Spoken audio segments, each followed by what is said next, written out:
मित्रांनो, काही शंका आहे? समजला व्यवस्थित टॉपिक? मग समृद्ध होण्यासाठी करा प्रयत्न.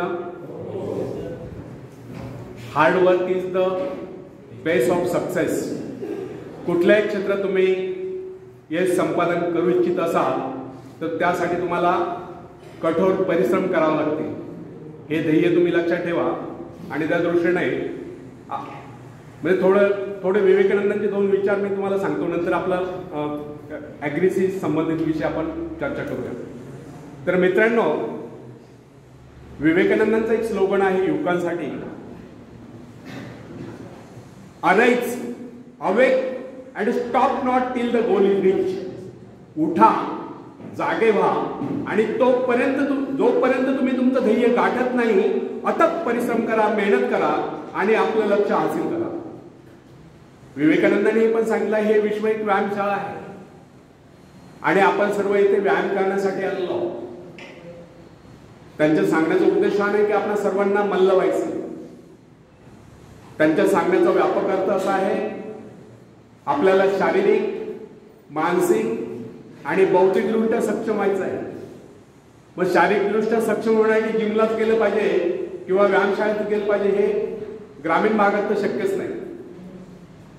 परंतु मित्रांनो, सकाळी उठल्यापासून रात्री झोपेपर्यंत ज्या शारीरिक श्रम करण्याची संधी आहे त्या संधीचं सोनं करायचं आहे. कुठल्याही क्षेत्रातलं काम असो ते अंग झोपून करायचं आहे, शारीरिक श्रम करायचे आहे. आजकाल सांगावं वाटतं की ग्रामीण भागात असो किंवा शहरी भागात असो, एकुलता एक मुलगा असतो, एकुलता एक मुलगी असते, लाडक वाढलेले असतात, त्यांना काम करण्याची सवय नसते, काम करण्याची लाड वाटते. मित्रांनो, तुम्ही जर कृषी क्षेत्रात काम करत असाल तर तुम्हाला पर्यायच नाही कष्ट केल्याशिवाय. आणि ज्यांना काहीच काम नसेल त्यांना सुद्धा सांगतो, कोविड सारख्या महामारीपासून स्वतःचा बचाव करायचा असेल तर आपल्याला शारीरिकदृष्ट्या सक्षम होणं गरजेचं आहे. मग त्यासाठी तुम्हाला लवकर उठलं पाहिजे. रनिंग करा, जॉगिंग करा, स्विमिंग करा, सायकलिंग करा, योगासन करा, प्राणायाम करा, व्यायाम करा, मैदानी खेळ खेळा. त्यातून तुमच्या शारीरिक क्षमता विकसित होईल. जेणेकरून दिवसातून एकदा तरी शरीरातून घाम निघताना एवढे शारीरिक श्रम आपण केले पाहिजे, त्यातून आपल्या शारीरिक क्षमता विकसित होते. दुसरी गोष्ट आहे, मानसिकदृष्ट्या सक्षम होण्यासाठी आपल्या मनावरती, आपल्या इंद्रियांवरती आणि सर्वात महत्वाचं आपल्या विकारांवरती ताबा असला पाहिजे.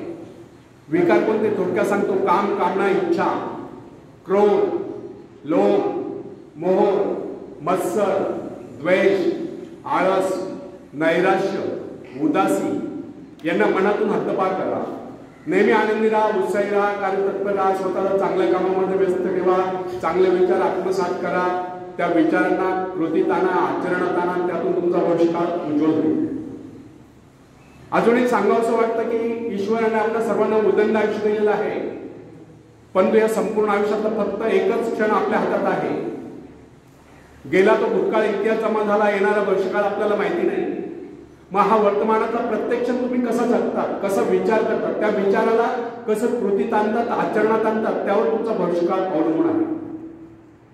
म्हणून सर्वांना सांगावंसं वाटतं की नेहमी चांगले विचार आत्मसात करा. त्या विचारांना फक्त विचार करत बसू नका, त्या विचारांना कृतीत आणा, आचरणात आणा. कारण कृतीविना विचार वांजोटे असतात. त्यामुळे नेहमी चांगले विचार आत्मसात करायचे आणि त्यांना कृतीत आणायचं, त्यातून तुमचा भविष्यकाळ उज्ज्वल होईल. तिसरी गोष्ट, बौद्धिकदृष्ट्या सक्षम होण्यासाठीच आपण या ठिकाणी शिक्षण, बालपणापासून शिक्षण घेत आहोत. मग हे शिक्षण घेत असताना विवेकानंदांनी सांगितल्याप्रमाणे आपल्या मनामध्ये एका वेळेस एकच विचार चालू असला पाहिजे. जे काम आपल्या समोर आहे त्या कामाविषयीच विचार चालू असला पाहिजे. त्यावेळेस मनामध्ये इतर विचार येता कामा नाही. ज्यावेळेस शिक्षक शिकवत असतील त्यावेळेस एकाग्र चित्ताने शिक्षक काय शिकवतायत ते समजून घेणं, त्याचं व्हिज्युअलायझेशन करणं, त्याचं एक चित्र मनामध्ये उभं करणं. अशा पद्धतीने जर तुम्ही समजून घ्याल एकाग्र चित्ताने तर तुम्ही निश्चितच ज्ञानी व्हाल किंवा तुम्हाला ज्ञानार्जन होईल. जेव्हा तुम्ही एखादं पुस्तक वाचत असाल तर त्या पुस्तक वाचत असाल जे वाक्य वाचतात त्या वाक्याचा अर्थ तुमच्या मनामध्ये शिरला पाहिजे. त्या वाक्याचं व्हिज्युअलायझेशन, त्याचं चित्र मनामध्ये उभं असलं पाहिजे. अशा पद्धतीने एकाग्र चित्ताने अभ्यास करा तर तुम्ही निश्चितच ज्ञानी व्हाल. कारण विवेकानंदांनी सांगितलं आहे, ज्ञानी माणसाचा सद्गुण म्हणजे तो एकाग्र चित्त असतो. आणि एकाग्र चित्त त्यांची वेगळी व्याख्या नाही. एका वेळेस मनामध्ये एकाच कामाविषयी विचार चालू ठेवणं यालाच एकाग्रता म्हणतात. त्यावेळेस मनामध्ये इतर दुसरे विचार येता कामा नाही. जे काम आपल्याला दिलेले, जे आता मी तुम्हाला पहिलाच स्लोगन सांगितला की arise, awake and stop not till the goal is rich. म्हणजे तुमचा गोल काय आहे, तुमचं ध्येय काय आहे, त्या ध्येयावरती कॉन्सन्ट्रेट करा. जसं अर्जुनाला फक्त माशाचा डोळा दिसत होता, तसं तुम्ही तुमचं ध्येय ठरवा आणि ते ध्येय गाठेपर्यंत अथक परिश्रम करण्यासाठी तुम्हाला एकाग्रचित्त होणं गरजेचं आहे. अशा पद्धतीने एकाग्रचित्ताने तुम्ही ज्ञान ग्रहण कराल तर निश्चितच तुम्ही यशाच्या शिखरावर पोहोचाल. धन्यवाद. तर मित्रांनो,